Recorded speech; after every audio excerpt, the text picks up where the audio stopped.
Hi everyone, Crista Cowan here with another episode of The Barefoot Genealogist. Today we are talking about browsing records on Ancestry.com. Now if you've been with us for any length of time, you know that the easiest way to find records is to follow those little shaky leaf hints that you get in your online tree or in Family Tree Maker. Those will take you to about the top 10% of our databases where we actually hint records to you in our most popular collections. The second easiest way to find records on Ancestry.com is to actually search for your person. About half of our searches are done directly from somebody in your tree, whether that tree is online or in your Family Tree Maker software. You're clicking search historical records and it's serving up to you all of the records that pertain to or are similar to the name in your tree. Now, that's great, and hopefully that's working for you, but there is a third category of research here online that I want you to start to become familiar with if you haven't already, and that is record browsing. There are a few reasons why you would want to browse records. I'm going to show you where you can find the records to browse, and then we'll talk about how specifically to do it, and I'll walk you through a few examples. So with that introduction, let's go ahead and dive in. Let's talk about first why you would want to browse records. Why not just follow those shaky leaves or search those historical records? Well, the first reason is browsing helps you to better understand how the records are organized. And if you better understand how the records are organized, it could make you more successful in your searching. Another reason why you would want to browse records, and this is something that we have all encountered, your relatives' names may not be spelled correctly, either on the original image or in the transcription in the index, or they might not be spelled how you think they should be. We get really hung up on spelling, especially when we're brand new in genealogy and we think, this is the way we've always spelled my last name, nothing should ever be different. But the case of the matter is that spelling was not important until probably the last 50 or 60 years when it came to names. Some people couldn't read and write, and so their names were spelled a variety of ways based on how it sounded to the person who was writing it down. Even people who could read and write didn't always spell their own names the same way every single time. It was just a really fluid concept. And so if you haven't come up with all of the possible spelling variations or searched all of those, then your relative's name may not show up the way that you think it should show up in the index. Then the final reason why that you would want to become familiar with how to browse records is that not all records are indexed. Certainly not all records on Ancestry.com, and for sure not all records once you get out into archives and libraries and get to a point in your family history research where you have to go offline into some of those record collections. And so learning how to browse records online at Ancestry.com will help with your offline research as well, as you have to go into some of those reels of microfilm or file drawers or stacks full of information looking for information about your family. Now, one of the reasons not all records are indexed on Ancestry.com is because imaging, creating digital images of either original records or the microfilm of original records, is a fairly quick process. We can image millions of records every single month with some of the high-speed scanners and equipment that we have both here in our facility, in our headquarters facility, as well as in archives and different offices around the world. However, indexing is a much more time-consuming and much more expensive process. So rather than just hold those records and not allow you access to them until we get them indexed, in many cases we have put some of those image collections online so that you can browse them just like you would a reel of microfilm on your computer screen. However, they're not going to come up in search because they haven't been indexed. And so it might be, you might not think to go look for them. So let's talk just really briefly about where you're going to find these browsable collections, okay? Use the card catalog. If you're not familiar with the card catalog, I would encourage you to spend some time with it. You're going to find it by hovering over your search button, go all the way down to card catalog, and then click on that. It's going to take you to a list that looks just like this. It's going to tell you Ancestry.com has 31,367 databases online. Those databases are always going to, the default sort on those are always going to be popularity. We put the things that people look for the most at the top of the list. You can sort them alphabetically. You can sort them by the date updated so that the newest stuff is at the top of the list, or you can sort them by record count so that the largest databases are at the top of the list. However you sort that is up to you. However, the filters you're going to use to interact with this database, they run here down the left-hand side of the page. You have 3 filter selections. One is by record type or collection. So as you can see here, I can sort by, or I can filter my list by censuses and voter lists, birth, marriage, and death records, military records, immigration and travel, newspapers and publications, pictures, stories, memories, and histories, maps, atlases, and gazetteers, school directories and schools directories and church histories, tax, criminal, land, and wills, reference dictionaries and almanacs, and family trees. So those are the collections or the categories of records that Ancestry.com has placed every database in our collection into one of those types of records. So you can filter by those. If I scroll down past those collection filters, you're going to see location filters.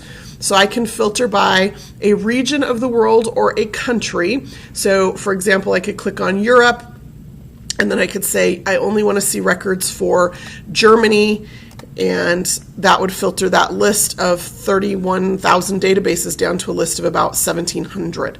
And you can see all of these databases here they either are German records that we obtained from Germany, or they are records that contain databases that contain records of people from Germany.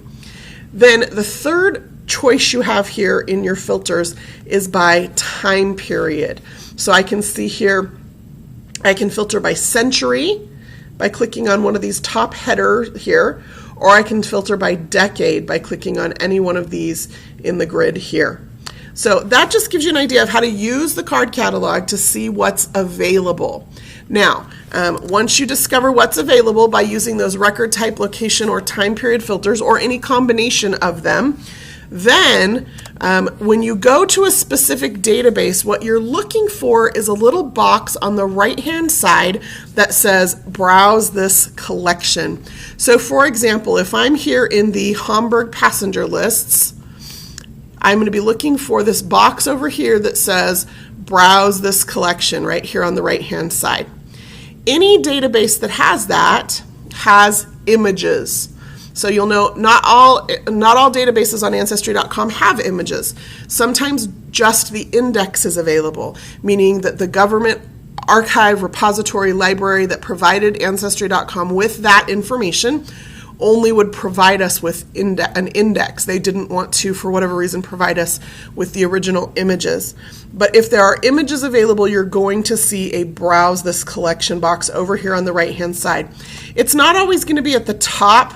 I should have found a good example. Sometimes there's another little box or two above it. Sometimes you have to scroll down a little bit to see what else is here, but it's always going to be on the right-hand side. So let me just use this as an example. This is the 1940 census. Now the 1940 census, as you know, was indexed, meaning I could come in here and I could search for anybody in the 1940 census to find their record. However, because of some of the reasons we discussed earlier, sometimes the name isn't indexed correctly, or it's not correct on the image, or it's not spelled the way that I think it should be spelled, so I might be having some trouble finding that. So I have the option then to come over here and to actually browse this collection to get to a set of images. Another reason, particularly in a census that I might want to browse a set of records is, once I've found my family in a location, maybe I want to go look at everybody else who lived in that town. Chances are, especially the further back in time you go, chances are you're related to a large portion of the population of that area. And so it helps you if you can look a few pages ahead and a few pages back to see who else lives there. So what you're looking for when you want to see if there are images available is this browse this collection box. In the 1940 census, it's also here with the image or with the index. If I look over here at the Hamburg passenger lists, there's this little note here at the top. And it says only the years 1850 to 1914 have been indexed so far. However, all of the images for 1850 through 1934 are available. So there is a search box here, But this little note tells me that the records have only been indexed through 1914, but there are images available for an additional 20 years. So if I was looking for something in those later years, that's when I'm going to want to use the browse. Another example of the browse this collection, how it looks, this is a collection of Italian civil registration records. And Ancestry.com actually has quite a large collection of Italian records, but very, very few of them are going to come up in search because they have not been indexed yet.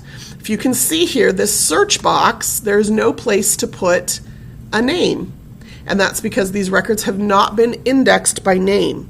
There is some basic index information based on year and location. So you could do a basic search by that just to see what's available. However, it would be just as easy to use this browse this collection box over here. So those are kind of some of the different ways you're going to see that. In this case, there's no name index, but you can browse. In this case, there is a name index, but it's not for the complete collection, and so you can browse for the additional 20 years of records. And then in other cases, like the New York passenger lists or the 1940 census, they're completely indexed, but sometimes you want to browse to see who else lived in the town or the neighborhood, who else was on the same ship. Maybe you can't find your ancestor using the information available. So that's why you're going to do it and where you're going to do it. Let me show you just a few practical examples of how you're going to browse these records. In the Browse This Collection box, every one of them is going to have some drop-down menus. And each time you select something from one of those drop-down menus, it's going to populate additional drop-down menus. What we're attempting to do is to get you to the smallest image set possible in order for you to go page by page to discover what it is that you're looking for. So let me just use the 1948 census again as an example because it's a collection that most of us are familiar with, and then I'll work my way towards a few more complicated ones. So if I look over here, the Browse This Collection box is populated, or the records are structured by state. So I can come in here and I can say I want to see records for the state of Arkansas.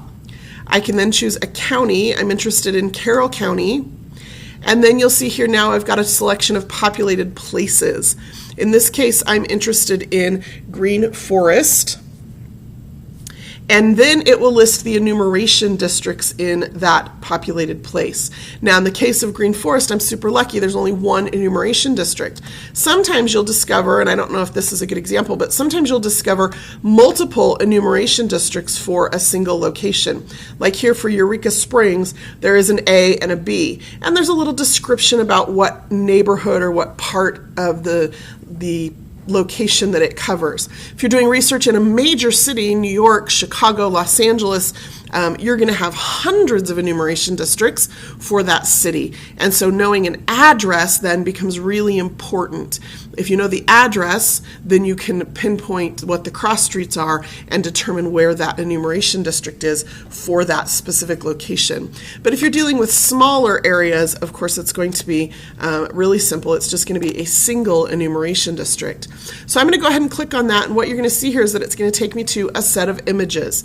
Normally it'll dump you right in the image that you are searching for if you're doing a name search, but in this case, because I just browsed to this enumeration district, it's going to take me to image 1 out of 21 images.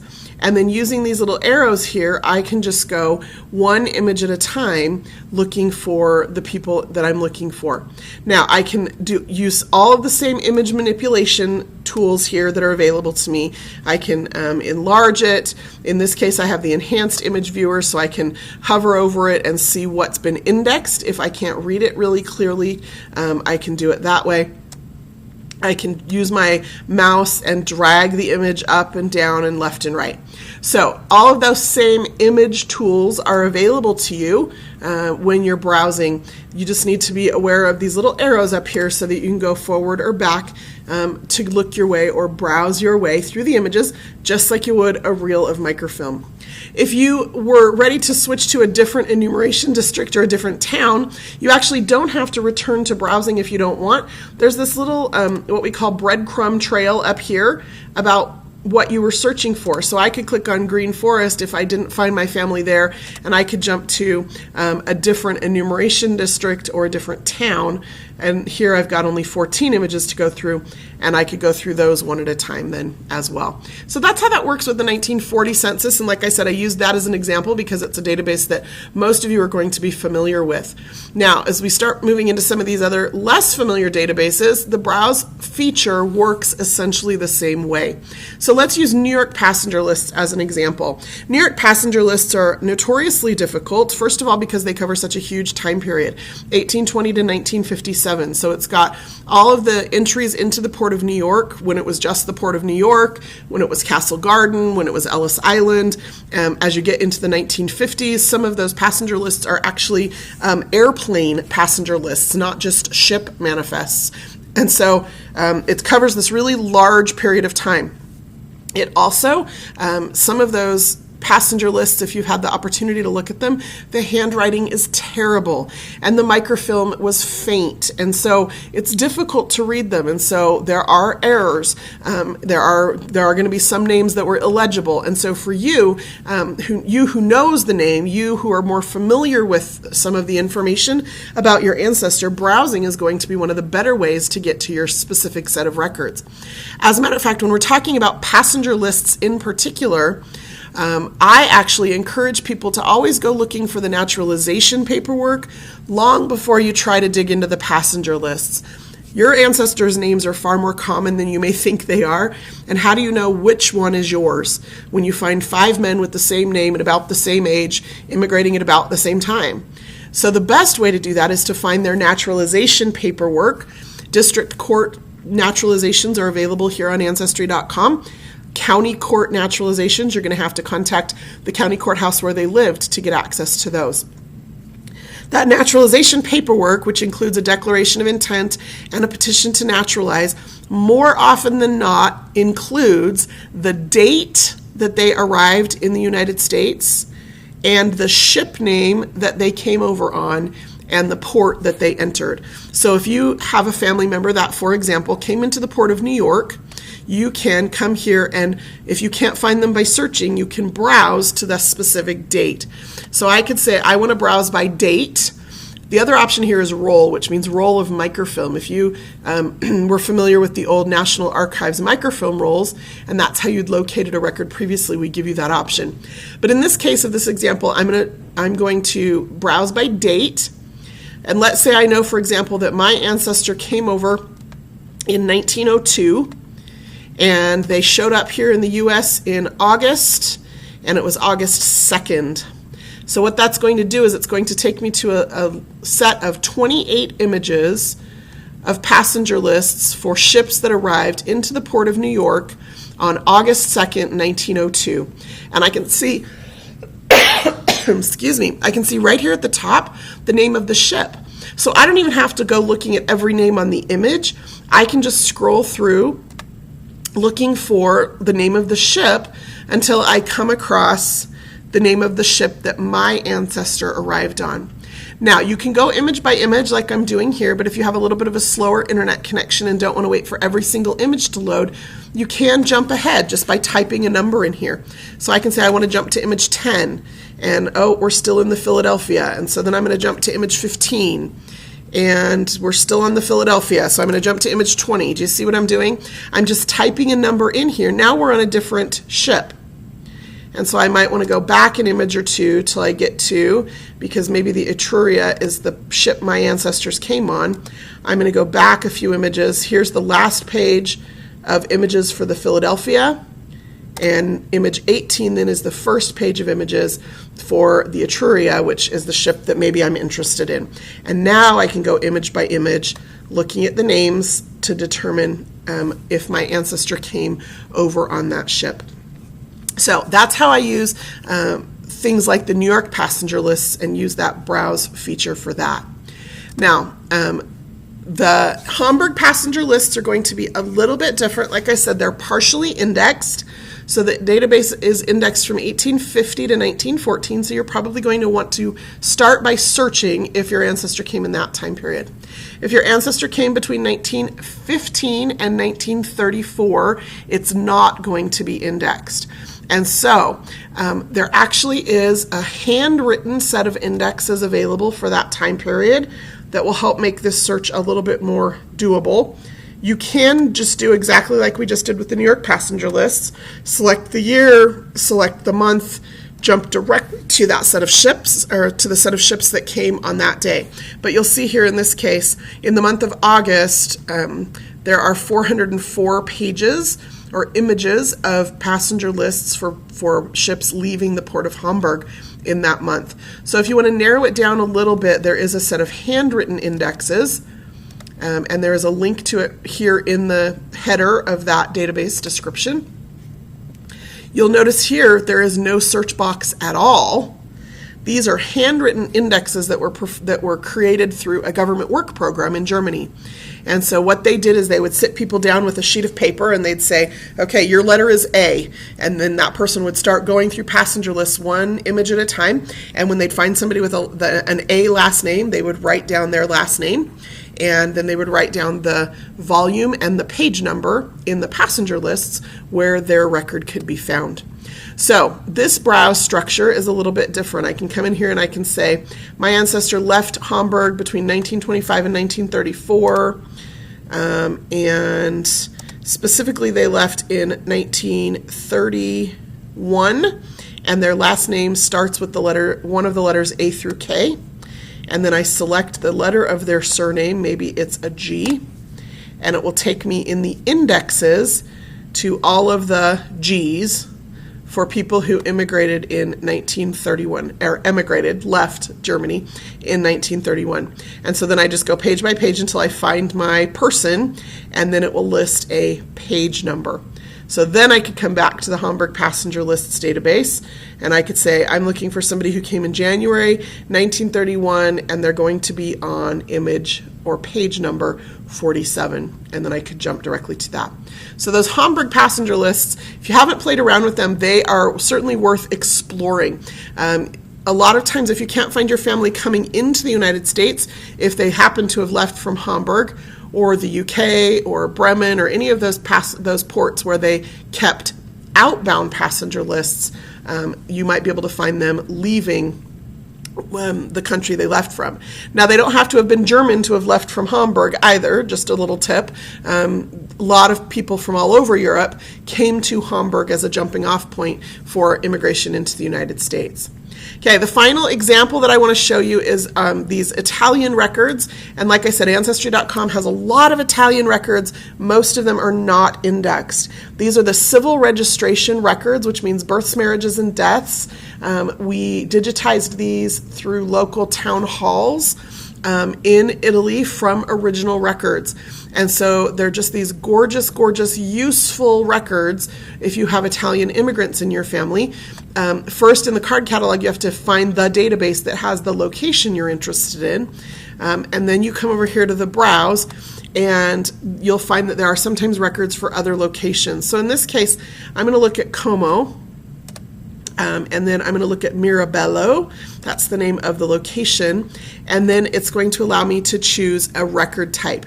Now, I'm just going to warn you, and I feel silly saying this. These records are in Italian. They are Italian records, and so they are in Italian. And so one of the things that I often do when I'm looking at foreign language records, and I still use them, even if I don't speak the language, is I will go to Google Translate, and I will type in a few common genealogical words in English and then have them translated for, in this case, to Italian, so that I have an idea that, matrimonio means a marriage record, and, what do these other things mean? I might just type those straight in to see what that will tell me. And as I look at each of these record types, it will tell me what years records are available for that particular record type in this database. Okay, and then I can just jump directly to, again, that specific year, and it will take me to a set of images that will show me that I can browse through. Looks like this particular set of images is having some issues, of course. So that's how the browse structure works. It's by province, and then by locality, and then by record type, and then by year.